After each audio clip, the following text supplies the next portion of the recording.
Hi guys, it's me, Chazza HD, and welcome back to the channel, and welcome to the 2022 British Grand Prix weekend, and what a weekend it is going to be. Of course, many times in the last few years we have had classic moments, fantastic racing, fantastic races, and I think this weekend is going to be no different, and it's going to be, I think, a very exciting weekend at Silverstone. Of course, this is the first purpose-built racetrack we've been to since the Circuit de Catalunya in Barcelona, which was, 6 weeks ago. And that was a pretty good race. And, yeah, we've not been to many purpose-built racetracks so far this season. So, yeah, should be very interesting to see what happens this weekend. But like I said, I think it'll be a very competitive Grand Prix and very exciting, really, throughout the entire field. And of course, in tonight's preview, that of course kicks off the content for the weekend, we're going to get into all the teams, how I think they'll do, and also I'll get into some stats from the past for certain teams and drivers that you need to think about going into this weekend. And also, we will get into, especially with the midfield teams, some upgrades for especially, I think, Alpine and especially Williams as well.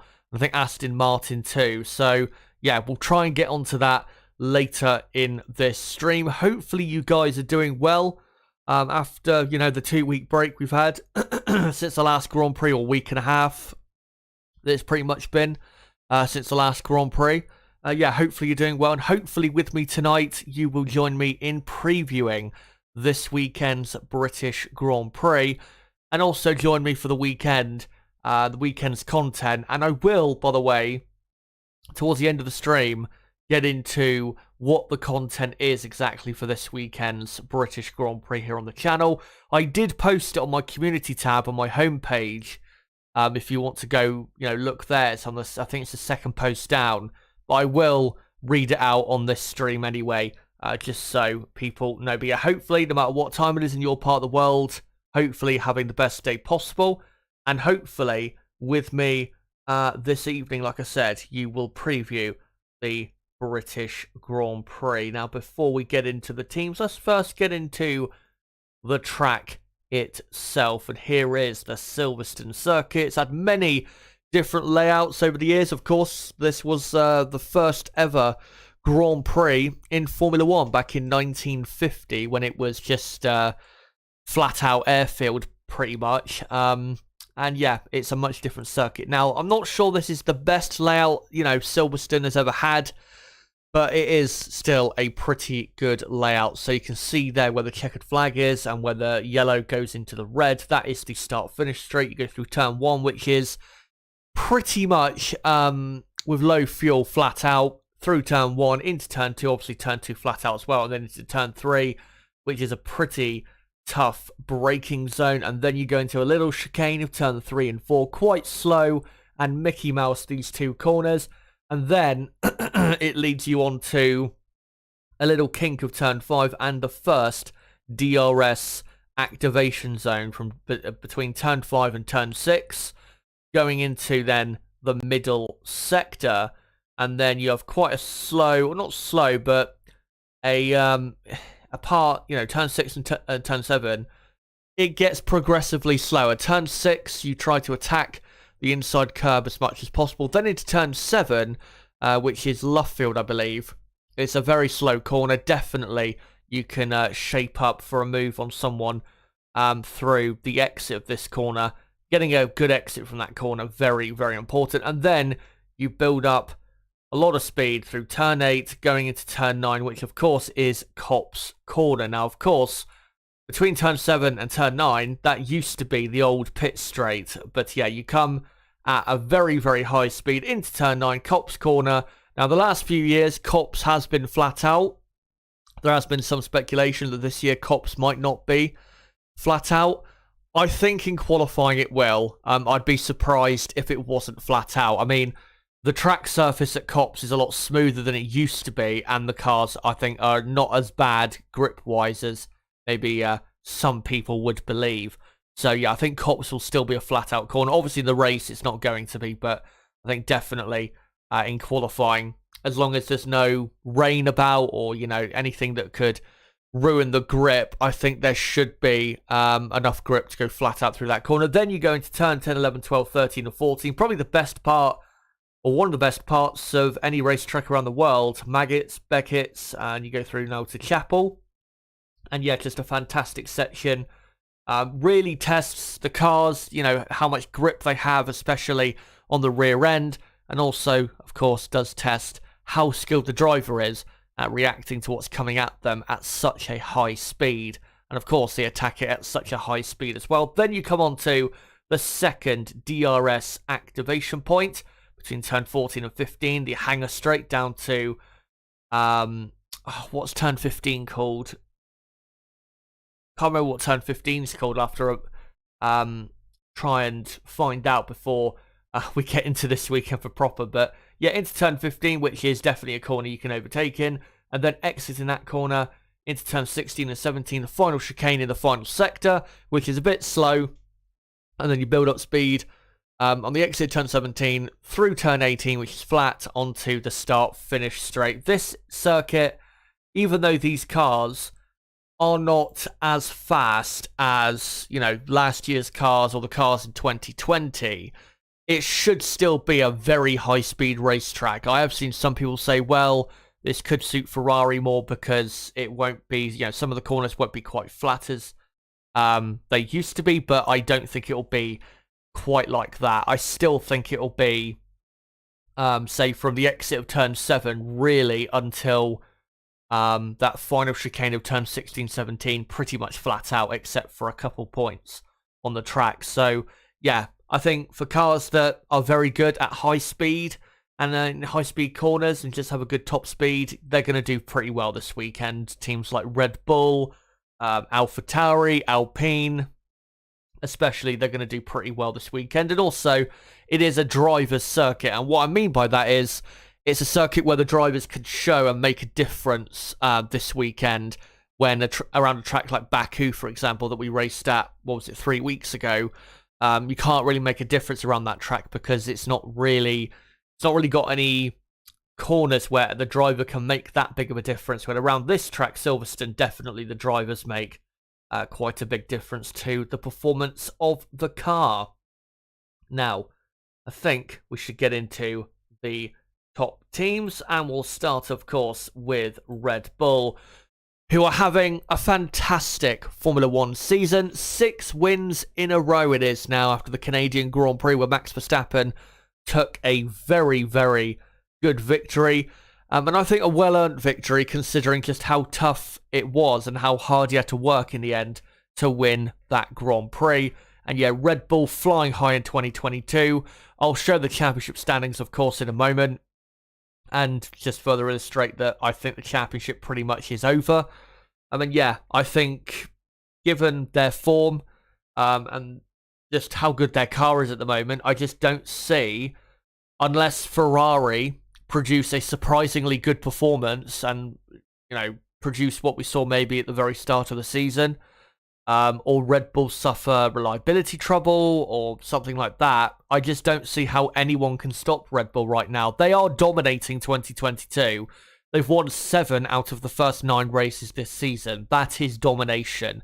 I mean, what is it? In 2011, for example, where Red Bull dominated that season, I think that year Red Bull won, I think, 6 of the first 9 races that year. And that was a domination year. So if that was a domination year, then this absolutely has to be as well for Red Bull. So yeah, I think Max Verstappen, he's got the championship wrapped up. And we know here in Silverstone that he's always very, very quick. Hasn't always had the best luck here, but he's definitely got good speed around this track. Sergio Perez kind of does as well. Maybe not necessarily on a single lap, but his race performances here in the past haven't been too bad. So, yeah, Red Bull, I think, will be absolutely fine this weekend. I think Red Bull, maybe not in qualifying, but definitely on race day, if it's dry, I think Max Verstappen and Red Bull are absolutely the favourites to win the British Grand Prix. Like I said, high-speed racetrack, plenty of flat-out sections, and I think definitely that suits a Red Bull car. Also, the Red Bull car at the moment is performing at a very high level, and I believe I'll have a quick look on Twitter. I haven't seen absolute confirmation, but I believe that Red Bull may have brought an upgrade to the Grand Prix this weekend. Ferrari, I know, haven't. It has been confirmed that Ferrari are just going to change their car around a bit for this track, just to try and get the best out of their car around this type of circuit layout. But I'm pretty sure Red Bull may have brought an upgrade. Let me have a look. Just having a quick look. So, according to Red Bull Racing News on Twitter,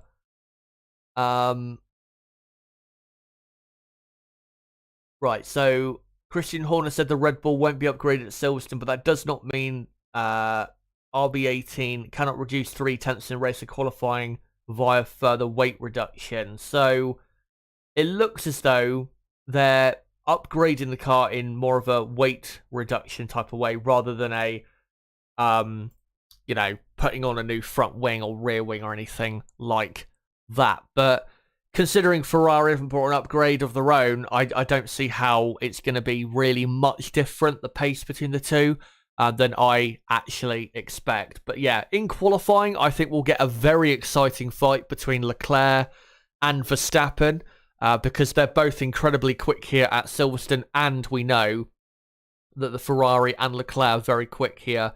Well, not here, but they're very quick in qualifying this season. And also, if you look at the track layout, I mean, Ferrari, I think, even though I think they'll be slower in the race, it's not going to be an absolutely massive difference between the two cars in the Grand Prix. I mean, in Sector 1 and Sector 3, I'd say the Ferrari is going to be, in qualifying trim, probably equal enough to Red Bull.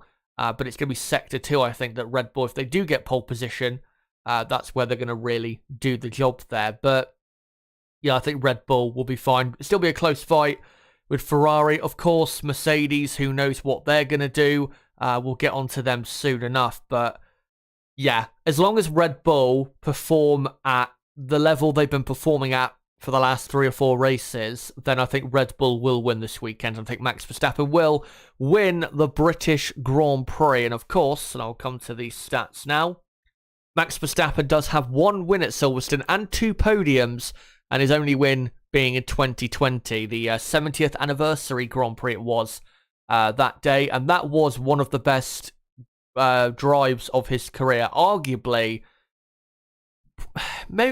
was it the best of his career? I don't know, but you could definitely put it up there. It was a special race win for Max Verstappen, because in qualifying, the Red Bull and Verstappen were miles behind the Mercedes. I think it was like 1.1 seconds, and then somehow in the race came through to win. Red Bull do have also a very good, record at Silverstone. 4 race wins they have had since 2009. In the V8 era, right at the end of the V8 era, they dominated this Grand Prix. And also Red Bull looking to make it 7 race wins in a row in 2022. The last time they had a winning streak like that was, 2013 with Sebastian Vettel. So, yeah, they're absolutely dominating this Formula 1 season. Now, we'll go on to Ferrari. And, yeah, even though the pace on the race day in Canada was pretty good, and they definitely had a great chance of winning that Grand Prix, ultimately, it was not to be, because ultimately Carlos Sainz just isn't quite good enough yet to win a Grand Prix. And Max Verstappen, obviously, performing at a very high level, was able to keep him behind. If Leclerc did not have his grid penalty in Canada, I think Leclerc would have probably won the Canadian Grand Prix, given the pace that Ferrari had in the race in Canada. But obviously, started from the back and finished in 5th place. And coming to this Grand Prix, really, there shouldn't be any pressure on Ferrari and Leclerc. And normally, Ferrari do perform better under those conditions, because When the championship fight really started to heat up around Spain, Monaco, and Azerbaijan, when obviously it got a lot closer between Leclerc and Verstappen and Ferrari and Red Bull. And obviously later in the season, then when Leclerc built up his 46-point lead after race 3, Ferrari crumbled in those particular races, Spain, Monaco, and Azerbaijan. So, yeah, coming to this weekend, there shouldn't be any pressure. And like I said, I think Ferrari, they will have the pace for pole position. I wouldn't be surprised at all if Charles Leclerc got pole position, given that he's had pole position at 66% of the races so far, I think, this season. So yeah, I wouldn't be surprised by that at all. And in fact, I'm probably going to say now that I think he will get pole position, but I just don't think at the end of the day that he will win the race. The reason being not because of himself, because he is fantastic and has been fantastic this season and has been fantastic historically around Silverstone. Really, I think should have won the British Grand Prix last year in what was an amazing drive from Leclerc in the Ferrari, which was a lot slower last year in comparison to the rest of the field. What was I going to say? Yeah, I just think in the race, like I said, Red Bull, I think, will have the better race pace. If Verstappen, let's say, is behind Leclerc on the grid, then I think Max, as long as he stays within a second of Leclerc, he'll be able to easily overtake because of the just much better straight line speed the Red Bull has of like 10 kilometers an hour. And obviously with DRS wide open, then the speed difference is absolutely massive. And if it is close between the two on track, then I think Red Bull absolutely could, find their way past through pit stops, forcing Ferrari into a mistake.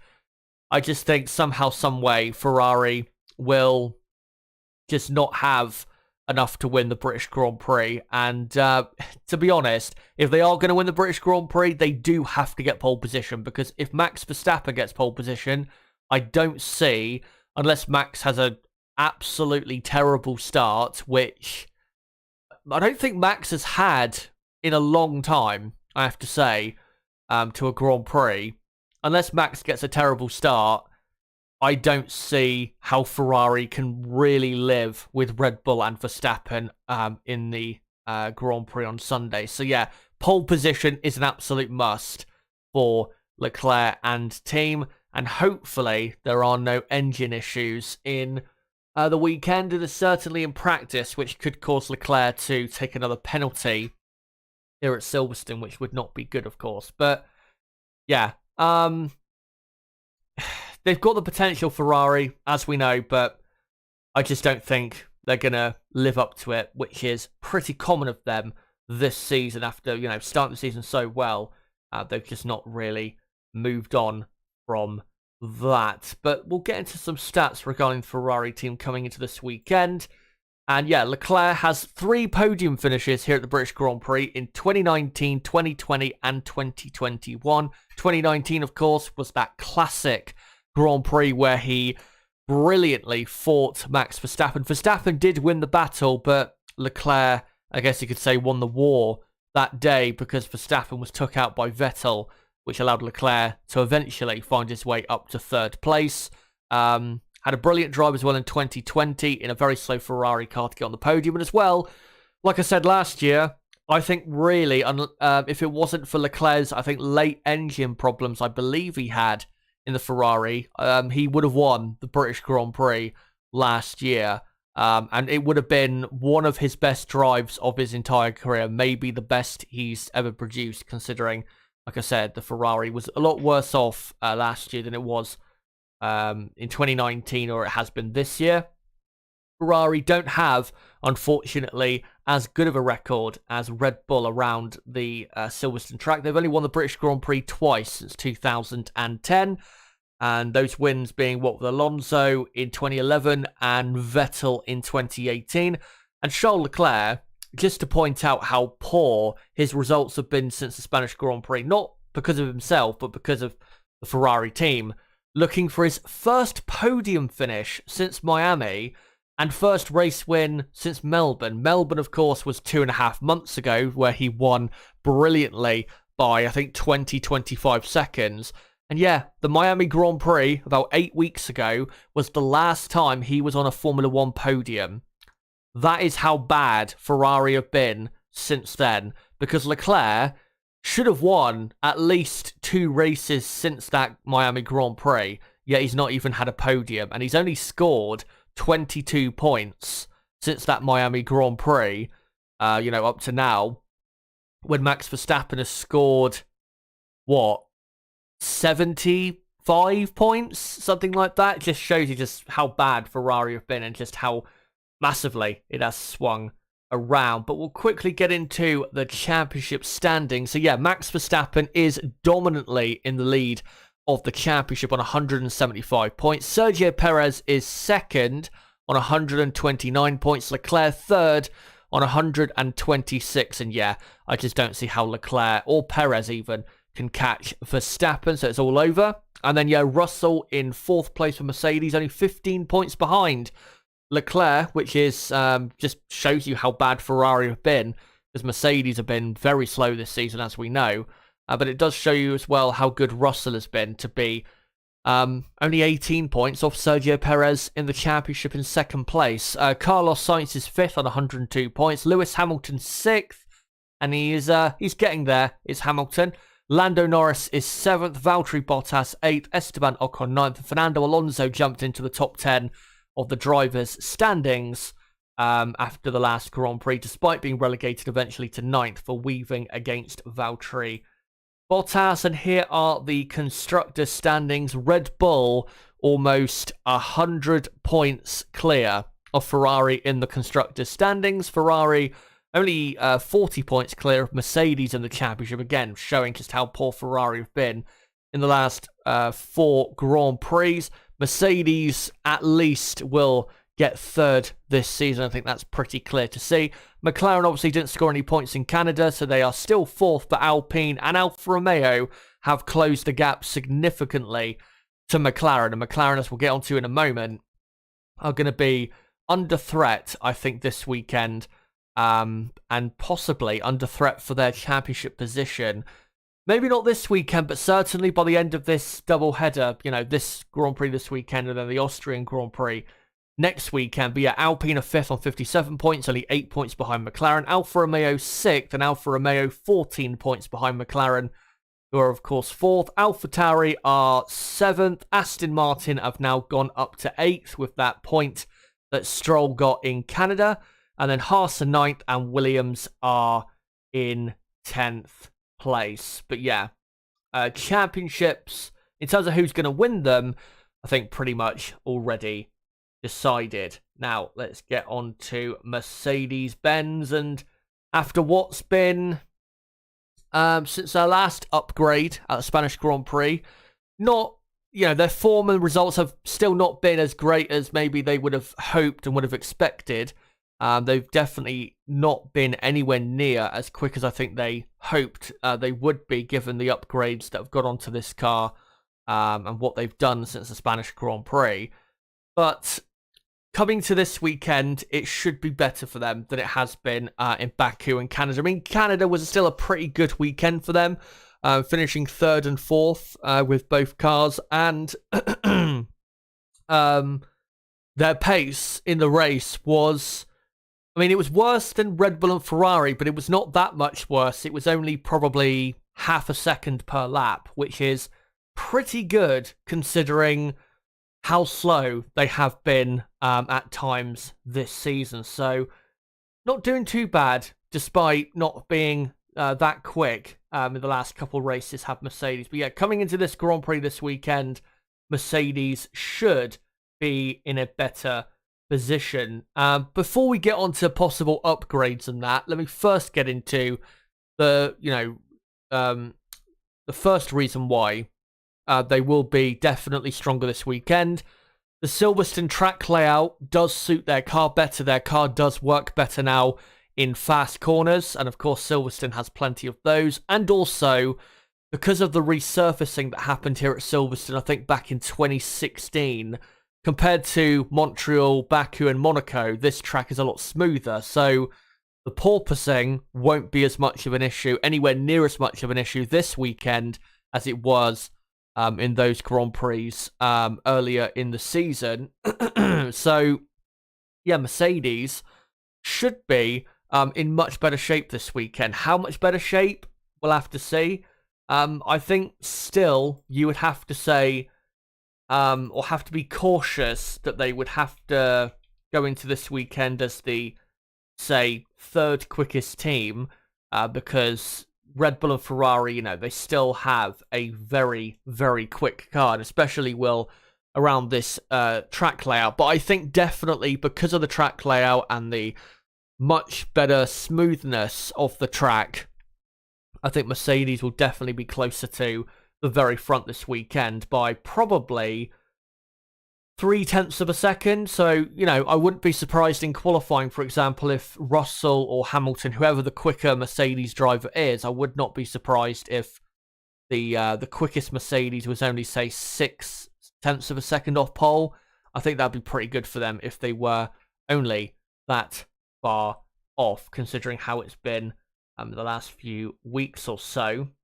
But I am just having a look quickly at Twitter to see to see about upgrades for Mercedes, because of course in the last few weeks I have talked plenty about Mercedes are bringing upgrades to Silverstone, so we'll see how they do. So yeah, let's get into that. So according to Mercedes F1 updates page, they say that the expected upgrades for Mercedes this weekend is a new floor, weight reduction, which I believe, and it also says front wing, but I have seen on Twitter this weekend that that the front wing they're bringing is, or has been rumored to be like 4 or 5 kilograms lighter than the previous one, or at least take that bit of weight off. So, we saw with Red Bull, for example, at the Emilia Romagna Grand Prix, when they started to shed that amount of weight, they were, improving the pace of their car by about 2 to 0.3 of a second.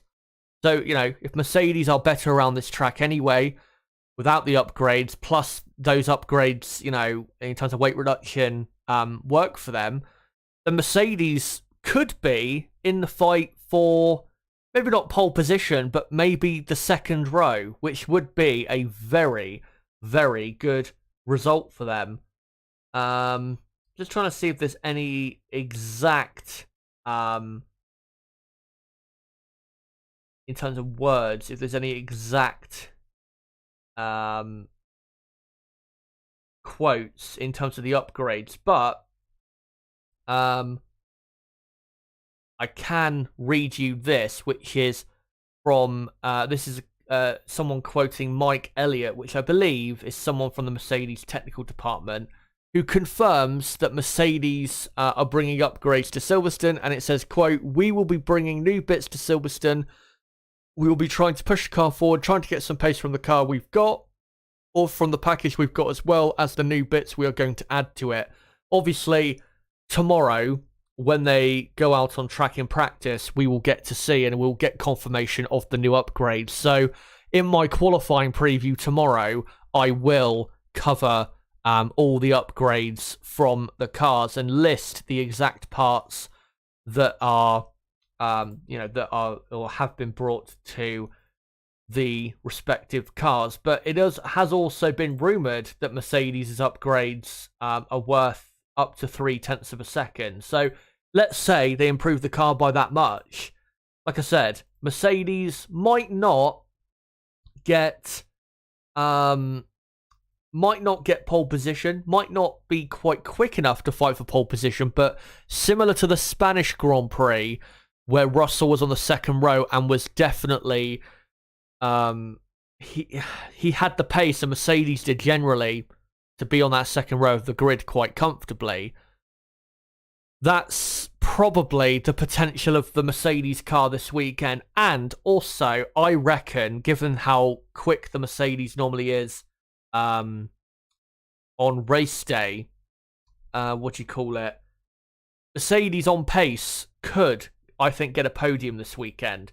The thing is, though, with Mercedes is a lot of what I've said are ifs and buts. At the end of the day, like I said, the track layout should suit their car better, and the smoothness of the track will help them. But in terms of the upgrades, we have to see, because not every upgrade you put on a Formula 1 car is going to work. Some of them do work, but maybe they don't work as much as you expected to. For example, they can give you extra pace, but not as much extra pace as maybe it showed on the, or in the wind tunnel, stuff like that. So we'll have to see what happens in practice, really, and whether Mercedes do show, some dramatically extra speed. But with the upgrades they're bringing, which, like I said, tomorrow in my qualifying preview, I will confirm what the exact upgrades for Mercedes have been, and also for the other teams.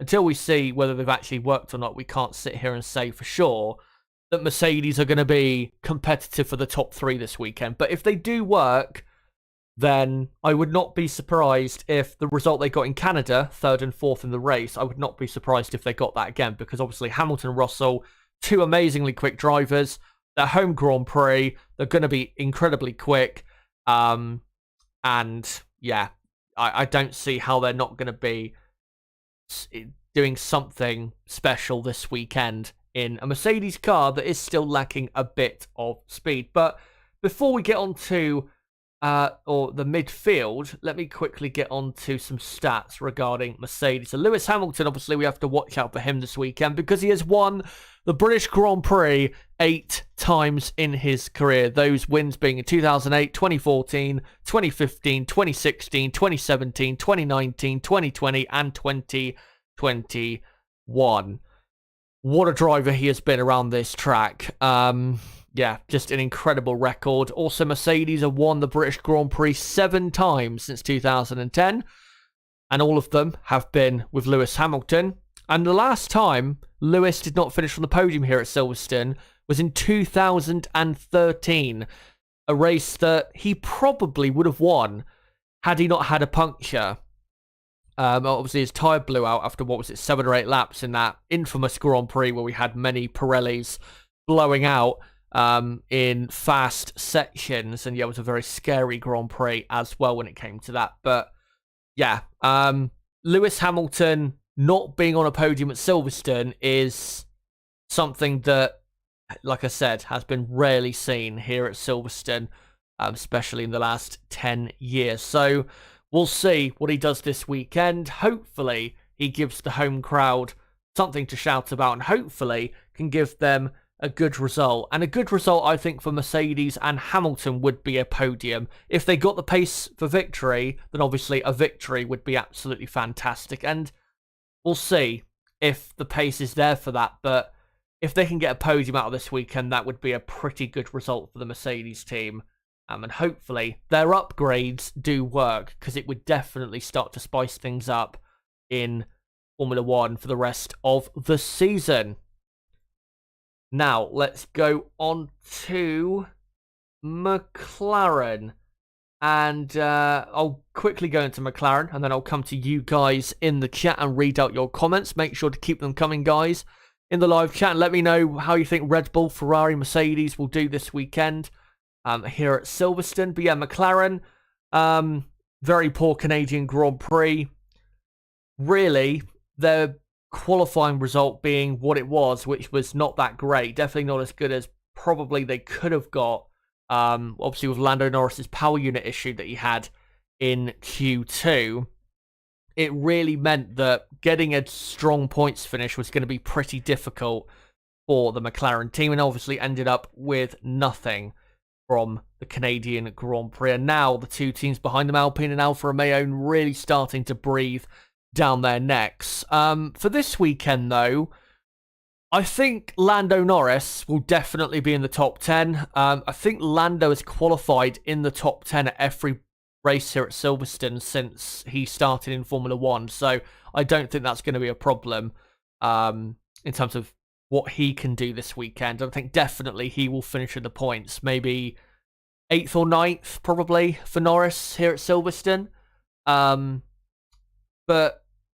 because of Alpine's, say, upgrades that they're bringing this weekend and the pace that McLaren just don't really have, especially down the straights, it's going to make things still pretty difficult this weekend. Like I said, Lando Norris, because it's a home Grand Prix and he's very, very good around the Silverstone circuit, he should be fine for getting points this weekend. But even though Daniel Ricciardo has a pretty good record here at Silverstone, in terms of qualifyings and race results and stuff like that, because of the lack of pace McLaren have, it's going to be a difficult Grand Prix for him to get a points finish, I reckon, and just in general, a difficult Grand Prix, because Alpine, as I'll get onto probably in a few minutes' time after I read out your comments in the chat, I'll get onto Alpine and their upgrades for this weekend.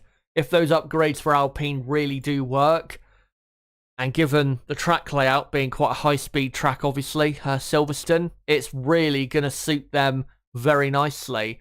So, yeah, it's going to be a difficult weekend for McLaren. Just having a quick look on Twitter to see if there's any McLaren upgrades for this weekend. And let me have a look. No, there isn't. So yeah, no upgrades for McLaren this weekend.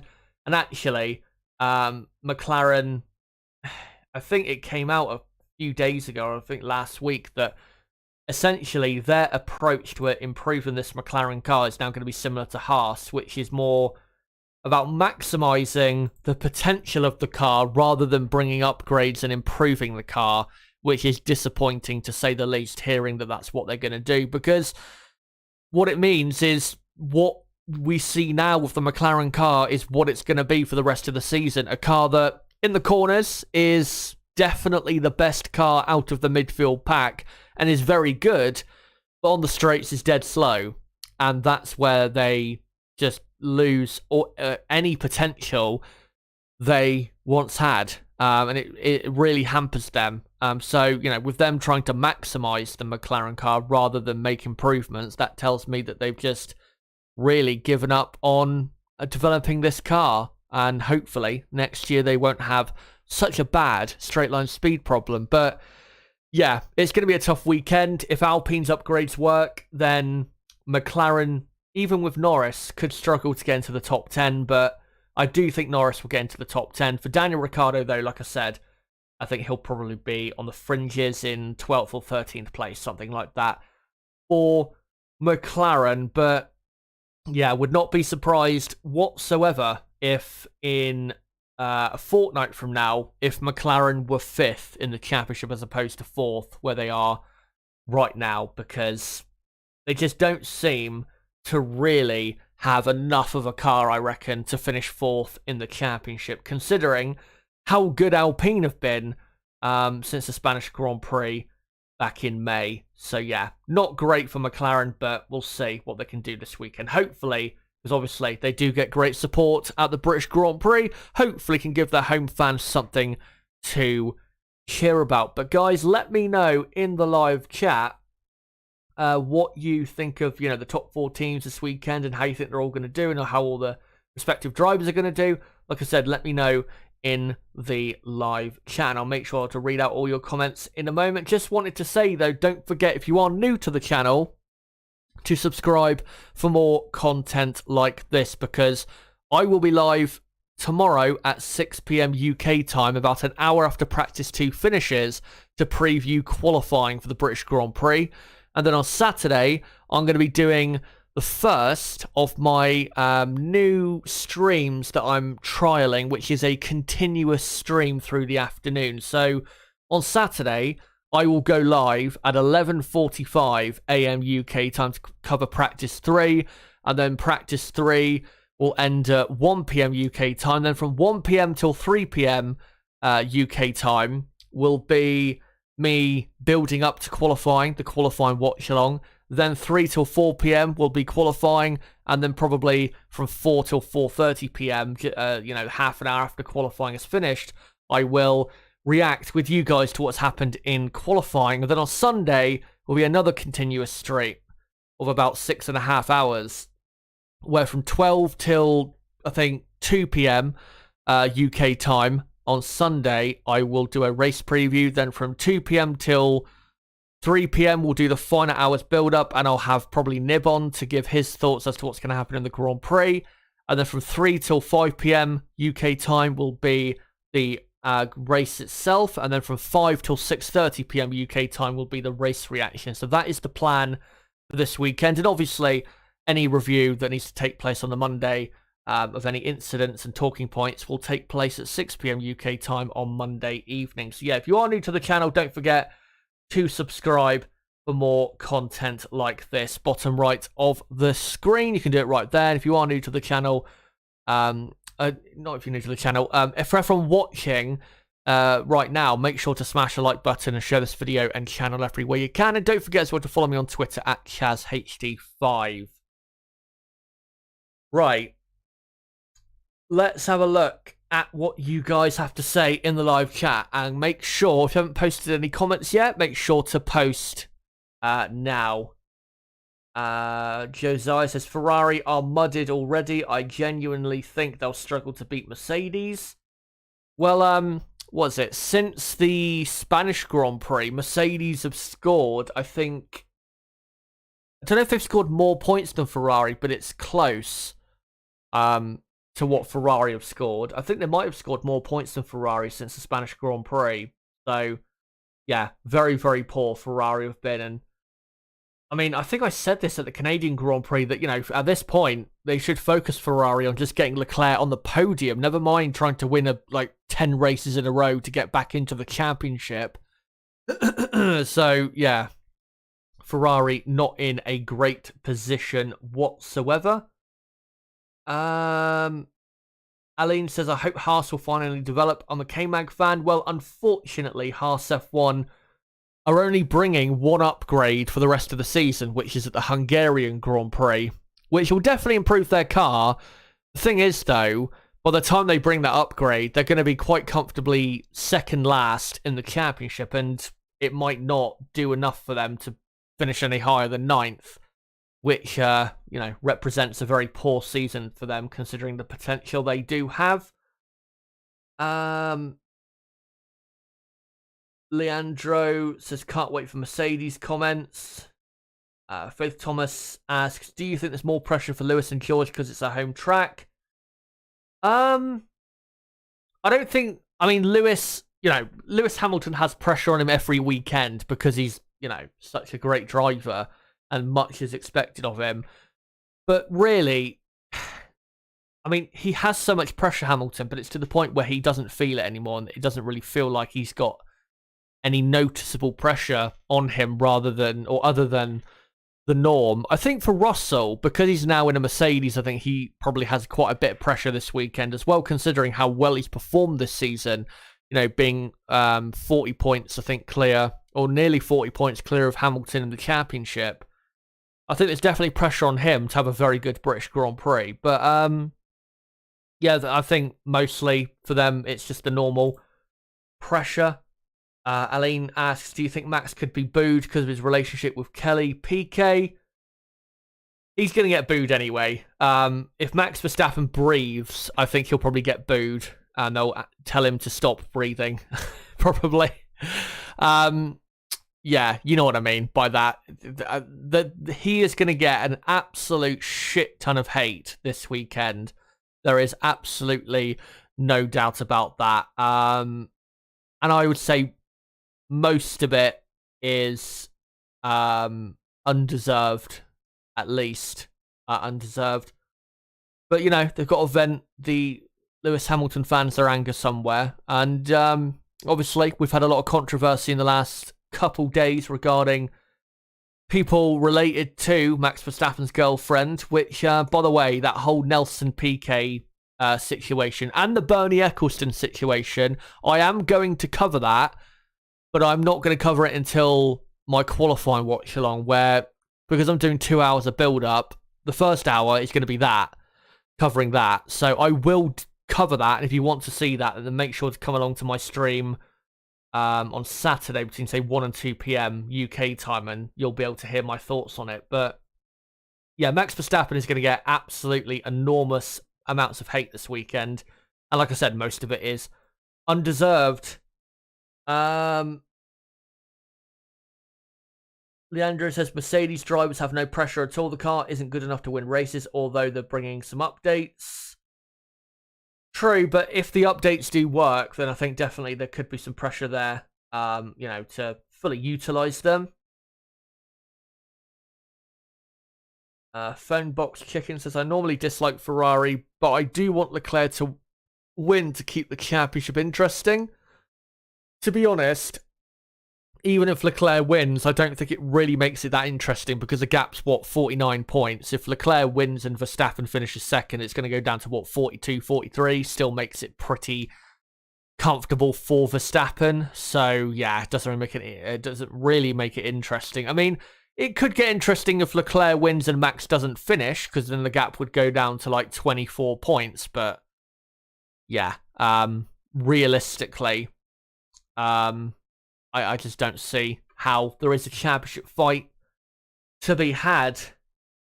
And talking of championship fights, just wanted to say, you guys may have missed it because I didn't actually announce that it was going to happen until very late. But I downloaded a new editing software, Sony Vegas Pro, and I've decided to make a couple videos. And one of them came out on Monday, and it's about how Max Verstappen and Red Bull, in my view, are set to dominate Formula 1. The link to that video is in the description, in between my details of contact, or to follow me on Twitter and that, and the top bit of the description. So if you want to watch that video after this stream finishes, then make sure to do so. Great, by the way, to get back to making recorded content again. And also, I made, in the last few days, a Leclerc video that I have scheduled for upload, and it is scheduled to premiere on July the 14th at the moment. But if Leclerc does win this weekend, then I will move that video forward, probably to next week rather than the week after next. So yeah, just letting you guys know about that. And now I'm doing recorded content again. What that does mean is, yeah, for the summer break, there is going to be now plenty of content heading your way. And I've pretty much got all of my summer break content planned, which I'll announce probably at the end of July what that is. Leandro says, Chazza, your thoughts about the possibility of George winning the race? I mean, whether Hamilton or Russell, not whether, but the chances for Hamilton and Russell aren't great this weekend, let's be honest. I think if you were to put money on them getting a podium, then there would be probably a decent chance of you getting, a good return from that. But yeah, to win, I think that's probably a stretch too far. But let's hope they can fight for it, because it would be great if Mercedes joined the fight for victories this season with Ferrari and Red Bull. It would make the second half of the season very exciting indeed.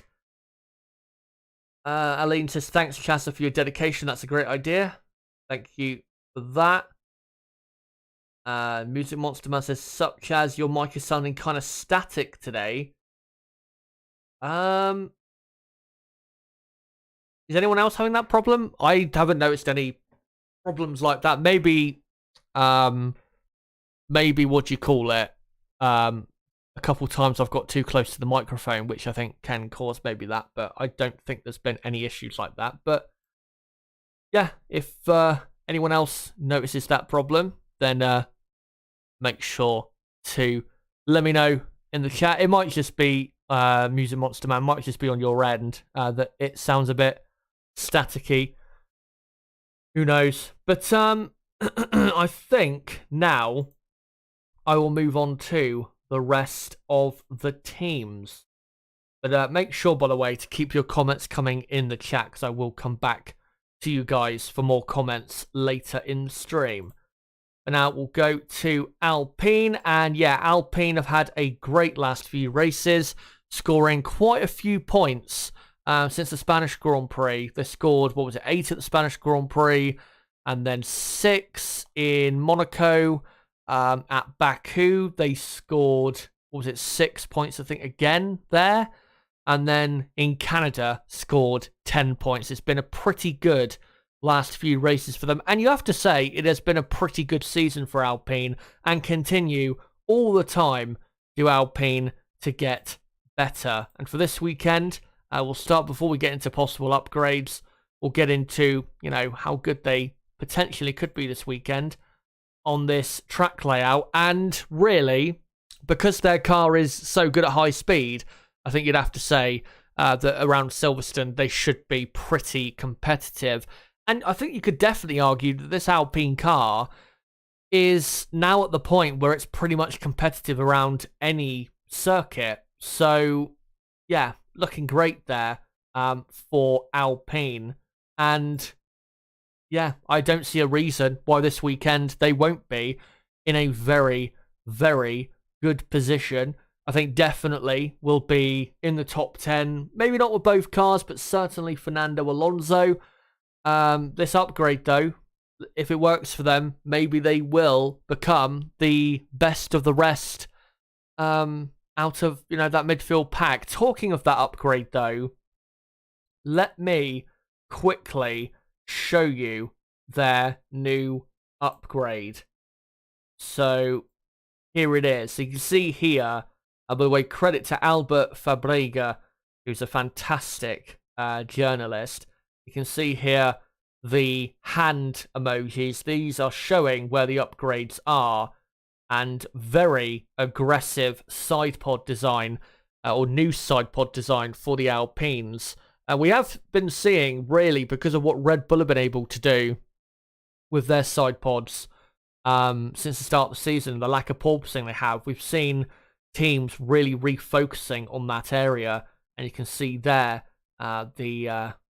just how nicely shaped it is. And also, yeah, you can see Formula Racers saying Alpine's very aggressive upgrades, and yeah, the side pod definitely looking quite a bit different to the side pod they had, I think, pre this Grand Prix. So if that upgrade does work for them, then Alpine could probably be 2 to 3 tenths of a second quicker than, say, they were expecting to be without any upgrades coming into this Grand Prix. So look out for Alpine, because they could be very, very quick this weekend. And you never know, if Mercedes aren't that quick, and maybe, the top teams in comparison to the midfield, the pace difference isn't that massive. You never know what Alpine could do, especially at the hands, or in the hands of Fernando Alonso, and with him at the wheel. So yeah, hopefully for Alpine that upgrade does work, because it would certainly spice things up in the midfield, and it would definitely give Alonso and Ocon, obviously the two drivers for Alpine, a very good boost for them. And they deserve it, considering they've both driven superbly in 2022. But quickly, we'll get onto this stat regarding Fernando Alonso, and definitely look out for him this weekend. He has won the British Grand Prix twice in his career and had 4 separate podium finishes.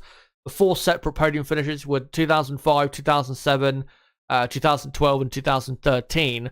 And also, he has scored points here, I think since the beginning of the V6 hybrid era, in all of the races he's done here, since the beginning of that era in 2014, he's scored points in every Grand Prix he's done, I think, except for 2016 and 17, despite being in pretty slow cars. So, Alonso, very good around the Silverstone track, and there is no doubt he will be in the top 10 this weekend.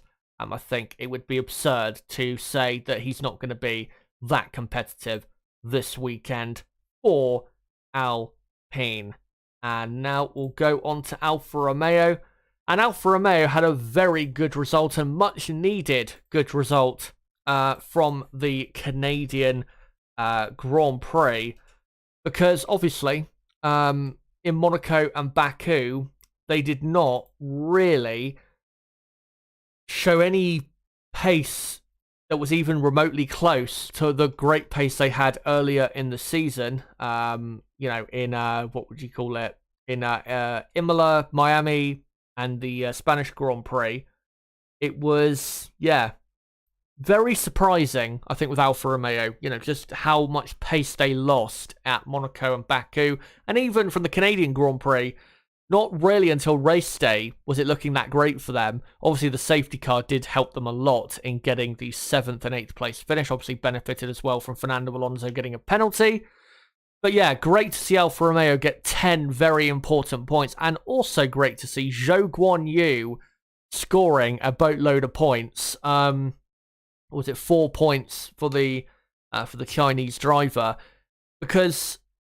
And the reason it's great is because for Alfa Romeo, they've got a good car. I still think they've got a fundamentally good car, and I think now that we're back at a purpose-built racetrack, I think we could absolutely see Alfa Romeo a lot more competitive than they were around some of the street circuits this season. But if Alfa Romeo are going to finish in the top 5 of the championship, which would be an amazing result for them and would be probably the aim for them this season, I mean, it's going to be pretty hard for them to do that, but it has to be the aim.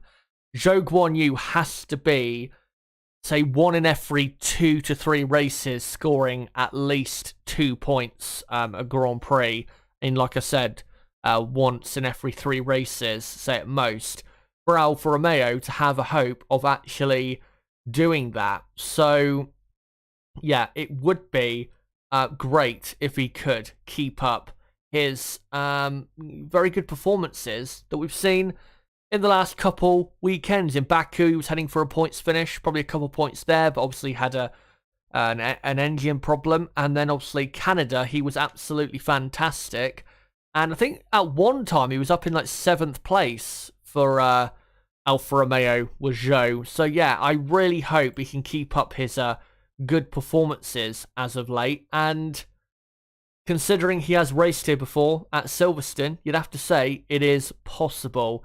And Valtteri Bottas, we know from the past, is very quick here at Silverstone. Was on pole position here twice in the past, in 2019 and 2020. So Valtteri definitely has the pace to be very competitive this weekend, and hopefully for Alfa Romeo they do have a competitive weekend. No new upgrades though that I can see for them this weekend. I'll have a quick look again. Hold on, let me have another quick look, and yeah, can't see anything really from Alfa Romeo that suggests they're bringing them any upgrades. So yeah, they should. I mean, they're going to be in the fight definitely for a point or two, but hopefully do have a good weekend. Of course, with Haas F1, we know that they're not bringing any further upgrades well, they are bringing another upgrade, a big upgrade, probably at the Hungarian Grand Prix, the last race before the summer break in about a month's time. But until then, they are still racing with the car that they've had pretty much since the Emilia-Romagna Grand Prix at Imola. And they've not been, obviously, that quick since. They have had a couple races where they had a lot of potential and they probably could have scored a few points, but just fell apart, really, when it really mattered most for them to deliver a good result. They haven't actually, Haas, scored a point since Imola, which was, 10 weeks ago, I think, now. So, yeah, very poor results lately for the Haas team. Like I said, in Miami, they could have scored a few points. Maybe in Barcelona, they could have. And as well in, the last Grand Prix, obviously, they could have scored probably a point or two from that race, considering that Magnussen, obviously, you can see he had a bit of a bent front wing on his left-hand side there, or what was his right-hand side of the front wing end fence. But for Mick Schumacher, obviously, he was running up in 7th place, and he was under pressure from Zhou Guanyu for that position, but was holding his own, and his pace wasn't dramatically terrible, wasn't definitely as bad as I thought it would be that weekend. It was driving very well, but then, of course, he had a engine problem on lap 20, I believe it was, in the Haas, which was such a shame because he was driving so well, and that was probably Mick's best performance of his career in Formula One so far, the last Grand Prix in Canada. And I really hope Mick can keep that up this weekend. It is, though, going to be pretty difficult because his teammate Kevin Magnussen has historically, here in the past, been very competitive and very quick here. So compared to his teammate, it's going to be pretty tough, but as long as Mick can be, say, in the top 12, 13 on the grid, then you never know what could happen. And as long as he can be competitive for maybe the last points paying position, that would be, I think, good enough. I don't think he's going to be that great this weekend. I think probably you'll see him do better at the Red Bull ring in a week's time, where I think he's had better success there in the past in his junior career than he has here at Silverstone, even though he has had good success here at Silverstone. I actually remember I went to the 6 hours of Silverstone World Endurance Championship race in 2018, and they were doing Euro F3 there. I think Euro F3 was a part of the bill that weekend, and Mick Schumacher, I'm pretty sure, won the race that I saw there on the Saturday. So, yeah, shows you how long it's been since he was racing in that series. Of course, he won, and that's really what propelled him to Formula 2, and then obviously to Formula 1 by winning the Formula 2 championship. But, yeah, what do you call it? I think because Haas, because their upgrades, you know, oh, not their upgrades, because they're not bringing any upgrades, I think that's really going to affect them quite a bit this weekend. So, yeah, I think Haas in qualifying will probably be competitive, but not, you know, super competitive. Certainly not as competitive as they were in Canada. Obviously, the rain helped them quite a lot in qualifying, but they won't be too bad with their single lap pace. But, yeah, we'll see what they do. I was just reading here. According to Lawrence Barretto, you guys may know him. He works for F1. Yeah, he's a correspondent and presenter. He tweeted this a couple days ago, or a few days ago, saying that Alfa Romeo, obviously we just talked about them, had planned to introduce a new front wing for Silverstone, but Vasseur, the team boss, was told Lawrence that they stopped work on the program because of increased costs elsewhere in areas such as freight. So, a shame for Alfa Romeo, but they've still got a pretty good car anyway. But yeah, Haas won't be too special this weekend, but let's hope they do surprise us. Now on to AlphaTauri, who, again, we saw this in Canada. They had the potential to get a good result, but just didn't deliver it. Obviously, in qualifying, they were very, very poor. Pierre Gasly having a very bad qualifying session in Canada, qualifying 16th. Had a decent race, but couldn't really make his way through the field. So, yeah, that was a shame. Yuki Tsunoda obviously had a very embarrassing crash on the exit of the pit lane going straight on, which was a shame because his drive up to that point was really good from the very back of the grid. So, yeah, shame there for Tsunoda. But, again, AlphaTauri have the potential to get a great result or a decent result, but they fail to deliver. Will that be the case this weekend? Hopefully not. Pierre Gasly, though, has been, as we know here from the past, pretty quick at Silverstone. So I think Pierre will be absolutely a strong contender to be in the top 10. Will he actually get in the top 10? Who knows? I wouldn't be surprised if he did, but I think definitely he will be very, very quick and very close to the top 10 if he's not in it. And AlphaTauri should have, around this high-speed track, a pretty good car for the track layout. So definitely look out for AlphaTauri this weekend. And as long as they can score a point, then I guess that's a good enough Grand Prix for them. Obviously, they're in the middle of nowhere, really, in the Constructors' Championship because they're 7th and 11 points clear of Aston Martin behind them, but they're, 24 points behind Alfa Romeo in front of them. So really, they've just got to focus on beating Aston Martin behind them, which, I mean, I'm not sure they're going to do, to be honest, given how Aston Martin have improved in 2022. But as long as they can score a point this weekend, then that would be good enough for them. Just trying to have a look on Twitter to see if AlphaTauri are bringing any upgrades. Hold on. Just having a look here at Automotor and Sport, which I think have an article possibly about it. Do they have a new upgrade? Hold on. Just having a look at this article to see if they do. At Silverstone, AlphaTauri needs more than just a flawless weekend. The layout of the English Sheffield course with its predominantly fluid curve sequences is poison for the AT03, according to Automotor and Sport. Hold on. Just trying to find where exactly. I think they do have an upgrade for this weekend, but I just can't see exactly where it says that. Hold on. No, can't. That article definitely doesn't lay it out clearly. But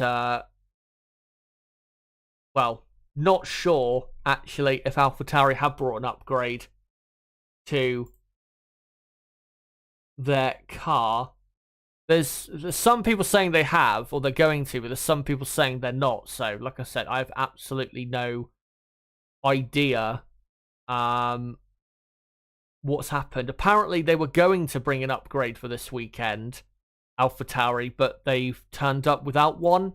So, I have no idea. Absolutely no idea what's gone on there. But, yeah, I think we best move on to Aston Martin. So let me go on to them. And that picture you're seeing, and the other picture you'll see in a moment, is Sebastian Vettel in the Williams FW14B. Of course, the 1992 Williams car that absolutely obliterated the competition. Was pretty much the Thanos of that Formula 1 season, was that Williams car. And Sebastian Vettel, I think, owns that car, and it was noted, I think, from a couple people a couple weeks ago that Sebastian Vettel was going to drive a special car or something like that for this Grand Prix this weekend on race day, and I think that's what's going to happen before the driver parade, is that Sebastian is going to drive the Williams FW14B on the track. Of course, the reason they want, that classic car out there this weekend is because it's 30 years since that Williams car won the championship so dominantly. And of course, Nigel Mansell won in that car, obviously the fantastic Brit, at his home Grand Prix 30 years ago. So that's why they want him in that car, celebrating that this weekend. So that should be good to see. And also that car was an absolute monster in terms of sound and just visually on track, and it's such a beautiful racing car as well. But in regards to this weekend, I don't see a reason why Aston Martin won't be competitive. I'm pretty sure they've got a sizable upgrade. Obviously, they are based just across the road from the Silverstone track, so they should have a sizable upgrade. So yeah, I think they'll be pretty competitive this weekend. Let me just have a quick look at Twitter to see what the exact upgrades are. Let me have a look at Automotor Sport quickly. So Aston Martin has already announced that it will fundamentally revise the B version of the AMR 22, which was introduced in Barcelona. So, yeah, that's what Aston Martin are going to be doing. So it's just going to be a revision of what they brought to the Spanish Grand Prix, because essentially, I think they started the season with a car that maybe at the time that they brought it out, especially on the first couple of days of testing, maybe they already knew that it was a terrible car and immediately got to work on trying to replicate what Red Bull had, which, of course, what Red Bull has is absolutely fantastic. But now that they've got this B car, obviously it's time to now develop that said B car. So that's what they're going to be doing this weekend. And if it does work for them, then there is absolutely no doubt that they can have a good weekend. Sebastian Vettel obviously has been historically here at Silverstone very, very good. He won the British Grand Prix here in 2009 and also 2018 and was on the podium here in 2011, 2012, 2015, and I think that's it. Hasn't, surprisingly, since that win in 2018, has not had really any good results here. I don't think he's finishing the points here at Silverstone since 2018. Maybe he has once, but it was like a 9th or a 10th place. So, yeah, not a great record at Silverstone as of late. But overall, if the car is actually good enough, then Sebastian should be pretty fine. So, yeah, I think Vettel definitely is a top 10 contender. And hopefully that could promote Lance Stroll up the order as well. So, yeah, Aston Martin, hopefully their revision of their B car will work for them this weekend. And yeah, they'll definitely be in the fight for the top 10. Not quite sure where they will be, but it'll be anywhere really between 9th and 13th on the grid, most likely. And finally, we will go to Williams. And now normally with Williams, I will say, well, they're going to be shit, because normally they are. But exciting news, they have the first of their big upgrades for the season coming this weekend, and it is reportedly going to be worth, and it's only going to by the way, it's only going to be on Alex Albon's car. I think for the first few races of this upgrade being on their car, it's only going to be on Albon's car, not on Latifi's. There has been rumours that the Williams car, or the Williams upgrade, could be worth up to 1 second per lap. Now, if that does improve their performance by a second a lap, Nicholas Latifi obviously will still be last, unfortunately. But Albon, in the with the person with the actual upgrade, so for this weekend, could absolutely get into Q2 and maybe get a decent qualifying result, like a 13th or something like that. That would be a pretty good result and would be pretty good for Williams if that upgrade was worth a second per lap and it did improve their positions that much. Just trying to have a look to see if I can find pictures of the Williams upgrades, and here we go. Let me show it on screen. So, yeah, Albon on the left here has the upgrades. Nicholas Latifi does not. So you can see the difference in the side pod area. For Albon now, the side pod, instead of the side pod with Latifi's car bulging out towards the back end of it, with Albon, it just goes straight. It's a lot more like the Red Bull side pod. So that's a big difference there for Williams. Massive update for them. And then here you can see the intake on the side pod for Albon's car on the top is a lot smaller than Latifi's. Look at Latifi's. It's an absolutely massive gaping hole on Latifi's, but Albon's is a lot smaller. So this, hopefully, will give Williams that second per lap. Because if it does, then, we've seen Albon this season get points finishes. So, with how well he's driving this season, if these upgrades do give them a second per lap, it could absolutely put Williams in a position where they could maybe challenge Haas F1 for 9th in the championship. We'll have to see, but hopefully it does give them that extra speed, because it would be fantastic for the season ahead. But yeah, those are the upgrades for Williams, and hopefully those upgrades do work. But yeah, those are the teams. I'll go back to these pictures whilst I come back to you guys in the live chat.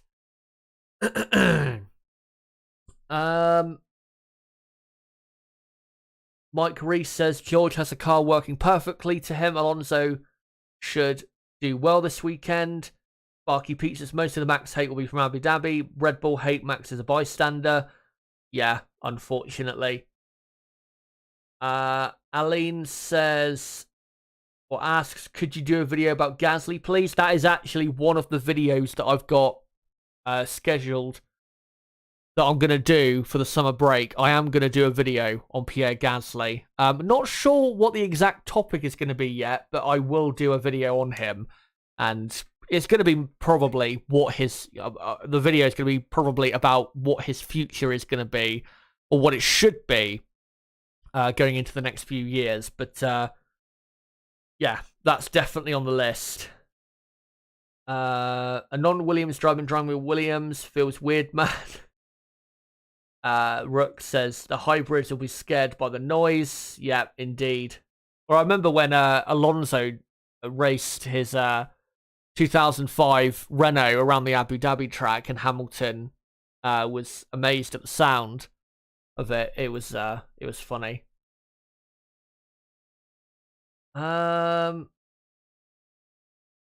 Music Monster Man says, I mean, to be fair, he's been in shit car since 2018 for the most part, except for 2019. True. I mean, didn't he finish 8th in the sprint, I think, last year, and he started the race from 8th place, so he still could have finished in the points last year, but yeah, I do agree. He's not exactly had the greatest cars in the last couple seasons, but yeah, I think definitely he's got the potential this weekend to get a good result. But guys, I think I will come to the end here of this British Grand Prix preview. Thank you guys for coming along. Before I go though, again, just letting you know the schedule for this weekend. So tomorrow I will be live at 6 p.m. UK time, an hour after practice 2 finishes, to preview qualifying for the British Grand Prix. And then on Saturday I will be live from 11:45 a.m. UK time till 1 p.m. For the practice 3 watch along, and then from 1 till 3 p.m. I will be building up to qualifying. That will be the qualifying watch along properly beginning, and then of course from 3 till 4 p.m. UK time will be qualifying, the actual session itself, and then from 4 till 4:30 p.m. UK time I will be reacting to with you guys what happened in qualifying. So yeah, from 11:45 till 4:30 p.m. I'll be streaming between those hours on Saturday, and then on Sunday I will be streaming from 12 p.m. that's when I'll start, and I'll start with my race preview from 12 till 2 p.m. Then from 2 p.m. till 3 p.m. the proper race watch along part of the stream or of the day will start. Then of course from 3 till 5 p.m. UK time is the race itself, and then from 5 p.m. till 6:30 p.m. UK time will be the race reaction. So on Sunday I'll be streaming from 12 p.m. all the way through till 6:30 p.m. UK time on Sunday. So make sure to join me for all of that stuff. Firstly tomorrow, and obviously on Saturday and Sunday. It would be great to have you along for all of that stuff. And yeah, hopefully you'll join me for what is going to be definitely a very exciting weekend. And hopefully for some of the teams, their upgrades will work, because it will make this weekend very, very exciting indeed. If you are new to the channel, don't forget to subscribe. Bottom right of the screen, you can do it right there. And as well, don't forget to smash the like button if you are watching this video.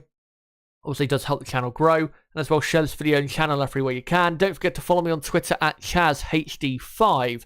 And as well, don't forget to join my Discord server. Link below in the description for more content like this, and also to join our great community over there. But guys, until my qualifying preview tomorrow night at 6 p.m. UK time, it has been me, ChazHD. Goodbye.